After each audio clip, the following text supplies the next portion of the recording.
Hello guys, in this video I will show you how to create automated reports in Notion using Make or formerly Integromat in 2025.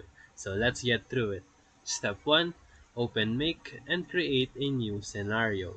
Step 2. Add Notion as a module and connect your account. Step 3. Choose the database where you want your reports generated. Step 4. Add another module like Google Sheets or Airtable if you want data pulled from other platforms. Step 5. Set filters and formatting, then map fields to your Notion database. Step 6. Schedule the scenario to run daily, weekly, or monthly. That's how you can automate custom Notion reports easily in 2025. So if this video helped you, feel free to like and subscribe for more quick tutorials, reviews, and comparison videos. Thank you for watching.